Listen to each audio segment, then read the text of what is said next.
کچھ ہوتے ہیں جو اللہ کا انکار کرتے ہیں, کچھ ہوتے ہیں جو اللہ کو مانتے ہیں مگر اللہ کے ساتھ بہت سو کو شریک کرتے ہیں, تو ان کا اللہ کو ماننا نہ ماننا برابر, کیونکہ جب آپ نے درجنوں مان لیے تو فالو کس کو کرنا ہے آپ کو پتہ ہی نہیں ہوتا. کیا خیال ہے بھائی جان؟ بھائی جان آپ کو یہی نہیں پتا ہے کہ آپ کے ابا ہیں کون سے, تو کس کے حقوق ادا کرنے ہیں کس کے نہیں کرنے, یہ ممکن ہے؟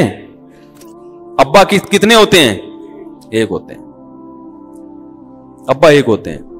اور یہ بھی یاد رکھو, یہ جو بات سے بات نکلی ہے, بیوی ایک نہیں ہوتی, ایک بھی ہوتی, کبھی چار بھی ہو جاتی ہیں, لیکن بیویوں کا شوہر ایک ہوتا ہے.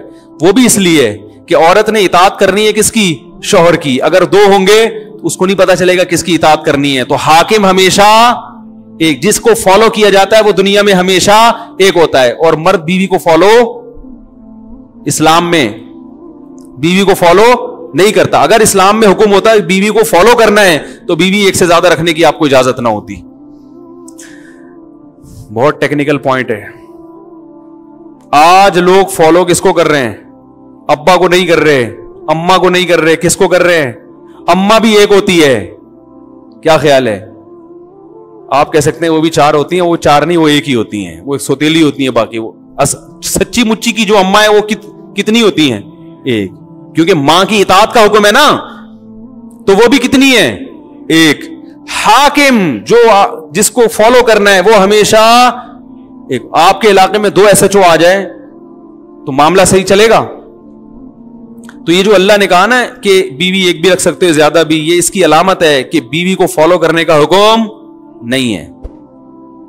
تو پھر کیا کریں بھائی؟ محبت کرنے کا حکم ہے. محبت الگ چیز ہے, فالو کرنا الگ چیز ہے, اور اس کے حقوق کا خیال کرنا الگ چیز ہے. حقوق کا خیال کرنے کا حکم ہے, محبت کا حکم ہے, اس کی فرمائشیں ضرور پوری کریں, لیکن اس کی اطاعت کے اہم معاملات میں بیگم کا فیصلہ آخری فیصلہ ہوگا, اس کا شریعت نے معذرت کے ساتھ ہمیں حکم نہیں دیا, بلکہ اہم معاملات میں آپ کا فیصلہ حرف آخر ہوگا. آج گھروں میں طلاقوں کا جو ریشو بڑا ہوا ہے اس کی بہت بڑی وجہ یہ ہے کہ گھر میں پتہ ہی نہیں ہوتا کہ اس گھر کا سربراہ کمبخت ہے کون. لوگ مجھے کہتے ہیں کہ آپ ایسی باتیں کر کے گھروں میں لڑائیاں لڑواتے ہیں. میں لڑائیاں کم کروا رہا ہوں ایسی باتیں کر کے. جس گھر میں سربراہ کا تعین نہ ہو سکے کہ یہ ہے کون اس گھر کا چلانے والا, کس کی سنی جائے گی, تو وہ گھر کبھی چل سکتا ہے؟ بھائی ایک کمپنی میں آپ کو یہ نہیں پتا کہ اس میں مینیجر ہے کون, باس ہے کون آپ کا, یہ والا باس ہے یہ وہ باس, تو آفس چل سکتا ہے؟ تو گھر بھی نہیں چل سکتا. تو طلاقوں کا جو ریشو ہے نا, یہ صرف محبت کے بیانات سے ختم نہیں ہوگا. لوگ کیا کرتے ہیں جب گھروں میں جھگڑے ہو رہے ہیں تو میاں بیوی کو محبت کا حکم دیتے ہیں, محبت سے رہو, محبت سے رہو, محبت سے رہو.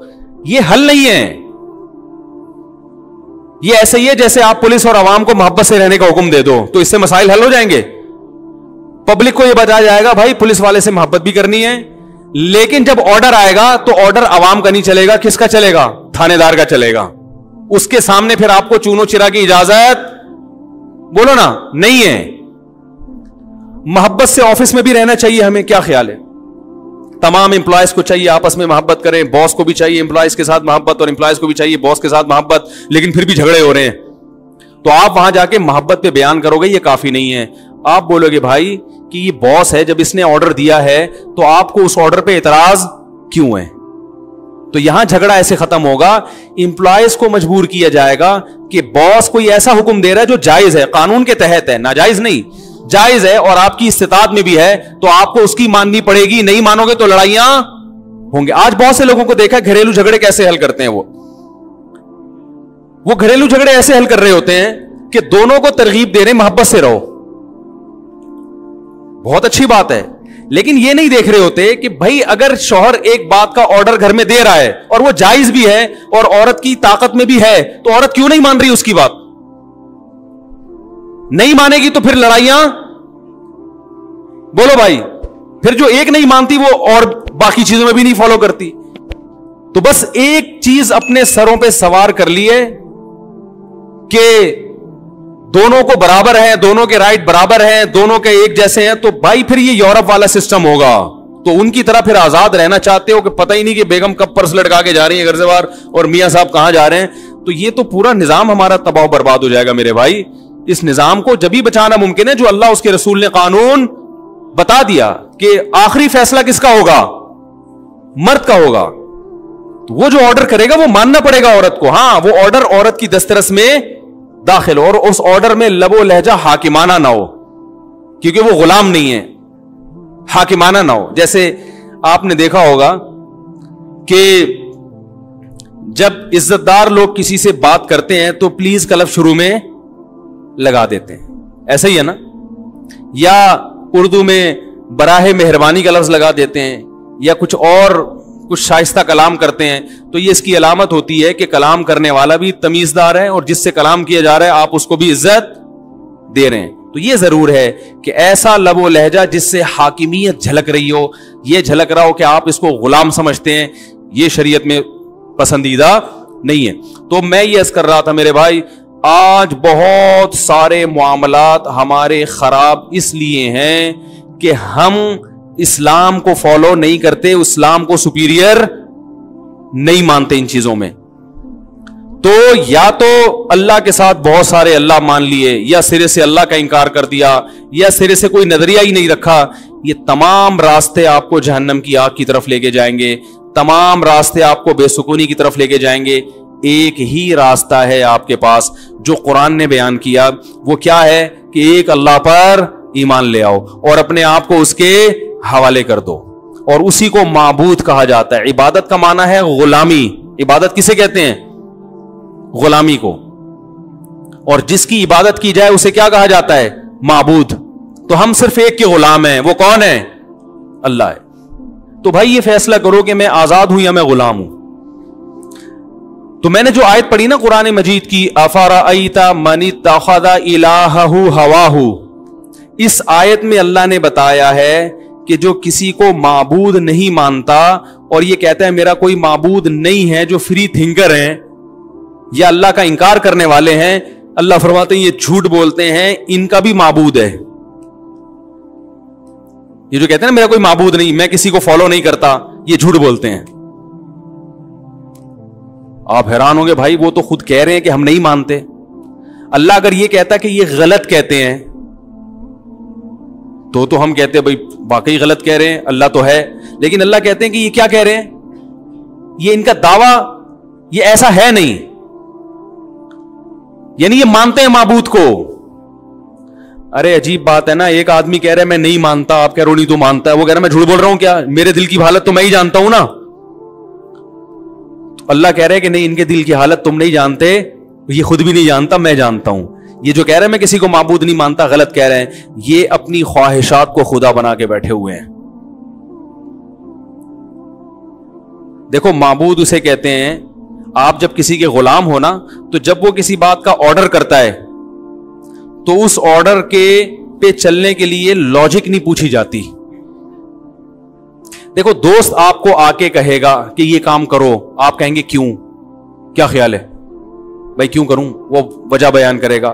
لیکن تھانے دار آیا اور کہہ رہا ہے موبائل میں بیٹھو, تو آپ ایک دو دفعہ پوچھ تو لیں گے بھائی احتیاطاً کیوں, لیکن وہ وجہ بتانے کا پر مکلف وہ کہے گا تھانے میں چل کے بتاؤں گا. تو بیٹھنا پڑے گا نا آپ کو. وہ کارڈ دکھائے گا بھائی میں تھانے دار ہوں, میں وردی میں آیا ہوں, مجھے حکومت نے اجازت دی ہے کہ میں آپ کو, میرے پاس عدالت سے نوٹس آیا کہ اس بندے کو اٹھا کے لے آؤ. تو آپ کو مطمئن کرنا ضروری نہیں ہے, عدالت نے نوٹس بھیجا اس کو اٹھا کے لے آؤ. کیا خیال ہے؟ دوبارہ بتا دیتا ہوں, بھی سمجھ میں نہیں آیا. تھانے دار آیا, فرض کرو گیٹ پہ کھڑا ہوا ہے, بولے باہر آئے. آپ باہر آئے کہ نہیں, موبائل میں بیٹھے, یہ عدالت نے نوٹس دیا ہے کہ اس بندے کو اٹھا کے لے آؤ, اریسٹ کرو. آپ کہیں کیوں, وہ کہیں ایکچولی بات یہ تھی کہ آپ پر چوری ثابت ہوئی ہے. آپ کہیں نہیں یہ بالکل غلط ہے. وہ کہے, اب تھانے دار کہہ رہے وہ اصل میں عدالت میں گواہوں نے ثابت کیا. آپ کہہ رہے ہیں وہ گواہوں کو میں جانتا ہوں, وہ تو خود چور ہیں. اب ایس ایچ او صاحب کہہ رہے ہیں کہ بھائی وہ اصل میں نہیں, ایسا نہیں ہے, یہ بات ثابت ہو چکی ہے کہ وہ چور نہیں ہے, آپ چور ہیں. آپ کہہ رہے ہیں نہیں آپ کو غلط انفارمیشن ملی ہے. وہ کہہ رہا ہے بھائی شناختی کارڈ پہ جو نام ہے وہی آپ کا نام ہے, عدالت نے جو نوٹس بھیجا, ایڈریس بھیجا وہی ہے. کہہ رہے نہیں وہ اصل میں وہ سیم نام کا ایک اور بندہ دوسرے محلے میں بھی رہتا ہے. تو وہ ایس ایچ او صاحب کے پاگل ہونے کی علامت ہے نا, ہیں؟ کیا خیال ہے؟ وہ آپ کو وہ کیا کر رہا ہے؟ اب کہہ رہے ہیں کرسی لے آؤ, ادھر سے چائے لے آؤ, میں اس کو بیٹھ کے سمجھاتا ہوں. جب یہ سمجھ جائے گا تو میں اس کو اریسٹ کروں گا, کیونکہ جو ایک آدمی کی سمجھ میں ہی نہیں آ رہا میں اس بیچارے کو اریسٹ کیوں کروں. ایسی کوئی پولیس دنیا میں دیکھی آپ نے؟ کیا ہو گیا بھائی؟ لیکن یہی کام ہوتا ہے, آپ کا کوئی دوست آتا ہے یا ویسے کوئی ان نون پرسن آیا, وہ آ کے کہتا ہے گاڑی میں بیٹھو, آپ پوچھیں گے نا کیوں, وہ کہے گا آپ چور ہو, آپ بولیں گے کس نے کہہ دیا. اب بحث کرنا بنتا ہے. کیا خیال ہے بھائی؟ تو جب آپ کسی کو گاڈ مان لیتے ہیں, خدا مان لیتے ہیں, تو جب وہ آرڈر دے گا تو بحث کرنا نہیں بنتا. نہیں آ رہی بات؟ پھر بحث کرنا نہیں بنتا. پھر بھائی وہ پھر گاڈ ہونے کا فائدہ کیا؟ خدا ہونے کا فائدہ کیا اس کا؟ معبود ہونے کا, آپ کے غلام اور اس کے آقا ہونے کا فائدہ کیا رہا ہوا؟ اگر اس کو بھی سمجھانا ہے ہر چیز یہ کرو یہ نہیں کرو, جیسے میں نے بھی بات کی نا, گھر کا سربراہ کون ہے؟ قرآن کے مطابق مرد ہے. اب خواتین بحث کرتی ہیں, تو بھائی اگر آپ نے بحث کرنی ہے تو اسلام چھوڑ دو. اب بولے میں مسلمان نہیں ہوں, میں اسلام کو نہیں مانتی, میں اللہ کو نہیں مانتی, میں قرآن کو نہیں مانتی, ختم. پھر انگریز بن جاؤ تو پھر آپ کو سمجھایا جائے گا یہ ایکچولی یہ, تو پھر آپ کی بحث, تو وہ پھر بحث کر کے انہوں نے کہا کوئی کسی کا سربراہ نہیں ہے. وہ انگریز نے کہا اتنی گھنٹے لگا کے کون سمجھائے گا یار کون سربراہ ہے, تو انہوں نے کہا کوئی سربراہ نہیں ہے, لائف کو بس کیا کرو, انجوائے کرو. ٹھیک ہے نا؟ تو آلریڈی ان ٹینشنوں سے اپنے آپ کو آزاد کر لی. تو ساری ٹینشن اسلامی معاشرے میں اور خاندانی نظام کو بچانے کے لیے. آپ میرے پاس ایسے کیس بھی آتے ہیں, میاں صاحب گھر میں خرچہ ہی نہیں دے رہے, تو ان کو جب کہا جائے بھائی خرچہ تو آدمی کے ذمہ ہے, وہ کہے نہیں بھائی اتنا کماتی ہے, اتنی ماشاءاللہ اللہ نے اس کو نوازا ہے, اتنے ابا سے, تو مجھ سے کیوں مانگتی ہے؟ تو ہم ان سے کہیں گے بھائی جان خدا کا حکم کیا ہے کہ ذمہ داری کس کے کندھوں پہ ہے؟ میں نے کہا بھائی آپ کی بیگم کو 3 کروڑ کے پلاٹ بھی اگر وراثت میں ملے ہو نا, تو پھر بھی, اور آپ رکشا چلاتے ہو, پھر بھی ذمہ داری آپ پر ہے, اس پر نہیں ہے. کہ نہیں کیوں؟ تو کیوں کا مطلب ہے کہ آپ اللہ کو اللہ بولو نا نہیں مانتے. بھائی اللہ کو اللہ مانیں گے تو اللہ نے کہہ دیا ایک نظام بنا دیا, تو آپ کو فالو, آپ کی سمجھ میں آئے یا نہ. اللہ نے کہا بہن کو وراثت دو, کہا نا اللہ نے. ابھی دیکھو ایک خاندانی لوگ آئے تھے, ابھی انہوں نے ایک مسئلہ پوچھا کہ ہمارے والد صاحب, ابھی جمعے کی نماز سے پہلے انہوں نے کہا کہ ہمارے والد صاحب نے زندگی میں ہماری بہن کو پورا ایک مکان دے دیا تھا, اور کہا تھا کہ میرے مرنے کے بعد اب تمہارا وراثت میں حصہ نہیں ہے, کیونکہ میں زندگی میں تمہیں دے رہا ہوں. والد صاحب کا انتقال ہو گیا, اب وراثت میں ایک مکان ہے, تو بھائی مجھ سے پوچھ رہے ہیں کہ کیا اس بہن کا حصہ ہوگا کہ نہیں ہوگا؟ میں نے کہا بھائی ہوگا. میں نے کیا کہا؟ بھائی ہوگا. وہ کہہ رہے ہیں نہیں وہ تو ایگریمنٹ ہوا تھا, بہن بھی اس پہ راضی تھی کہ میں یہ مکان لے رہی ہوں اور مرنے کے بعد میں حصہ نہیں لوں گی.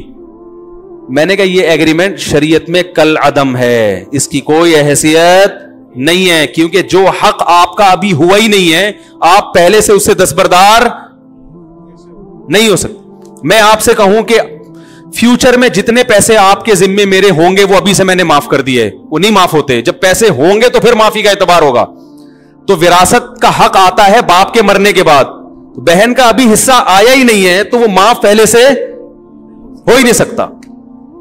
میں نے کہا پورا حصہ دینا پڑے گا, اور وہ جو مکان زندگی میں دیا وہ گریبی. اب ایسے موقع پہ عام طور پہ لوگوں کے چہروں پہ آ جاتی ہیں سلوٹیں, سوال کرتے ہیں کیوں ہمارا اتنا نقصان, ہم تو دھوکے میں آ گئے. لیکن یہ بڑے خاندانی لوگ تھے, انہوں نے کہا ٹھیک ہے ہم اس کو حصہ دیں گے, بس ہم یہ پوچھنا چاہ رہے تھے اسلام کیا کہتا ہے. سمجھ میں آ رہی ہے بات؟ نہیں آ رہی؟ آ رہی ہے. تو بھائی اللہ کا مطلب ہی یہی ہے کہ جب ایک بات اللہ نے کہہ دی وراثت کے, تو اللہ نے قرآن میں اصول بیان کر دیے نا کہ مرنے کے بعد ہے, وہ زندگی میں نہیں ہے. تو یہ خاندانی لوگ ہوتے ہیں, کم از کم ایک طرف تو ہوئے ہوئے ہیں نا. ایک ہمارا تو پتہ ہی نہیں چل رہا کہ کدھر ہیں ہم لوگ, ہیں کیا. ایک بحث لامتناہی شروع ہو جاتی ہے. تو جب اللہ کو اللہ مان لیا تو اللہ کے احکام میں یہ کہنا کہ کیوں انشورنس حرام ہے نا, کیوں اسلام میں صحیح بخاری صحیح مسلم کی حدیثیں ہیں, غرر بھی حرام, قمار جوا بھی حرام, اور سود بھی حرام.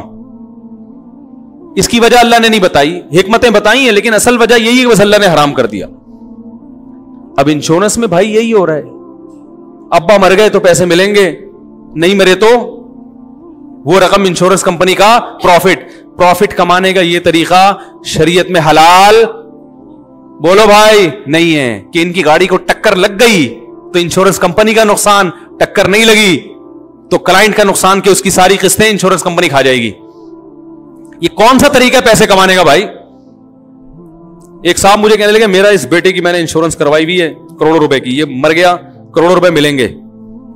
میں نے کہا یہ کون سا طریقہ ہے, بچہ مر گیا تو کروڑوں روپے مل رہے ہیں اور نہیں مرا تو فائدہ کس کا؟ انشورنس کمپنی کا, جو آپ کی قسطیں ہر مہینے جا رہی ہیں. یہ تو قمار ہے. پیسے گئے تو حادثہ ہو گیا تو پیسے آ گئے, نہیں ہوئے تو پیسے, یہ باہمی تعاون نہیں, بزنس ہے یہ, اور یہ حرام طریقے کا بزنس ہے. تو اب جن کو بتا دو نا بھائی اللہ کا قانون ہے انشورنس حرام ہے, وہ کہتے ہیں بھائی میں جاب چھوڑ دوں گا ختم, یا میں توبہ کروں گا اللہ سے, غلط کر رہا ہوں میں. سود حرام ہے بھائی, سودی بینک میں جاب بھی حرام ہے, یار توبہ کروں گا, دعا کریں مولوی صاحب. یہ تو انسانوں والا طریقہ ہوتا ہے. اور کیوں یہ اس کی علامت ہے کہ آپ اللہ کو اللہ نہیں مانتے. اور جو اللہ کو اللہ نہیں مانتا, پھر قرآن کہتا ہے وہ اپنی خواہشات کو اللہ مانتا ہے. اس کا دل جو چاہے گا پھر وہ اس سے لاجک نہیں پوچھے گا.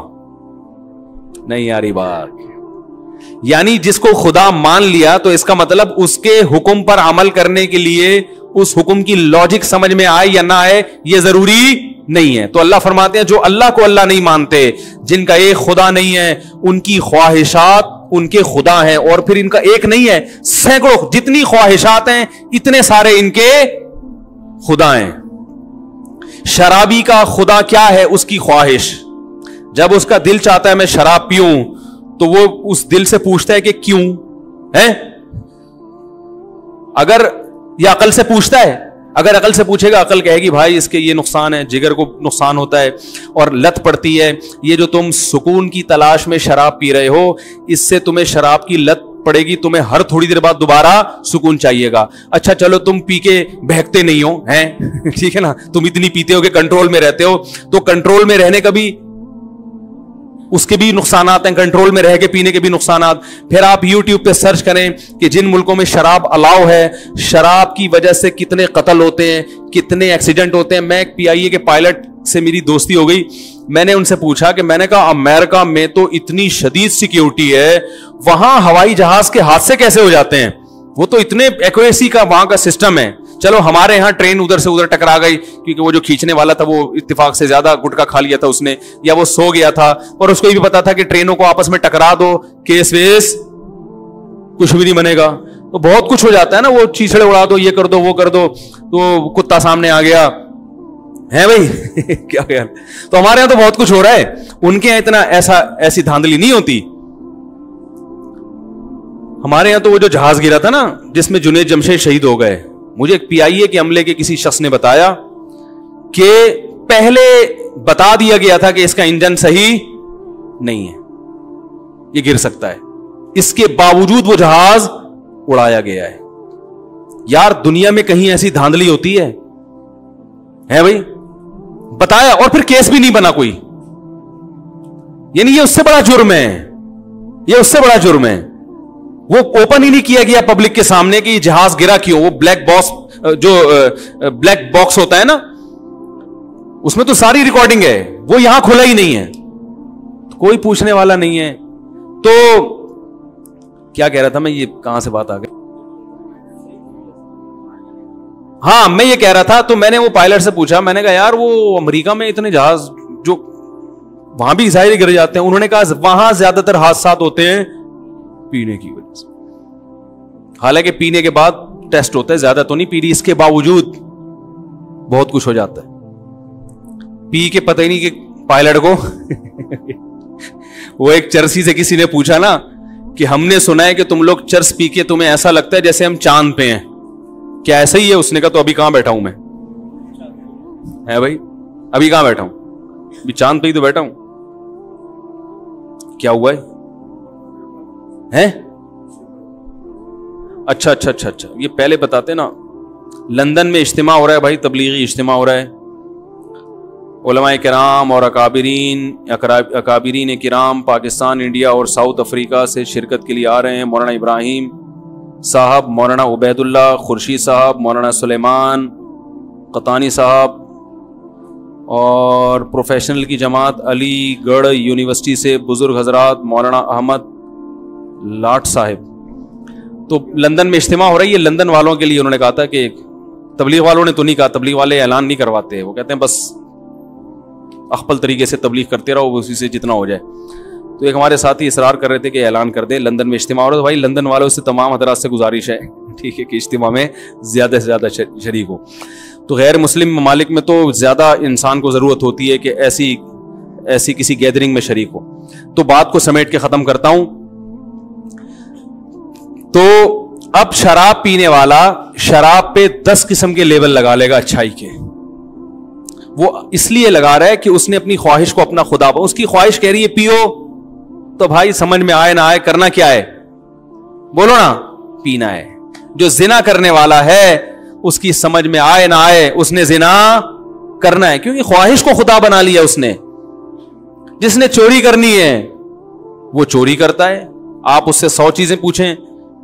اچھا ان کی جب چوری ہوتی ہے تو پریشان ہوتے ہیں. یہ ڈاکو سے جب کوئی گن پوائنٹ پہ کچھ چھین کے لے جائے تو گالیاں دے رہا ہوتا ہے، یہ ہو رہا ہے ملک میں ہیں یہ ناانصافی ہو رہی ہے. تو یہ جب اپنے ماں باپ کے ساتھ برا سلوک کرتے ہیں تو اس کو جائز قرار دے دیتے ہیں.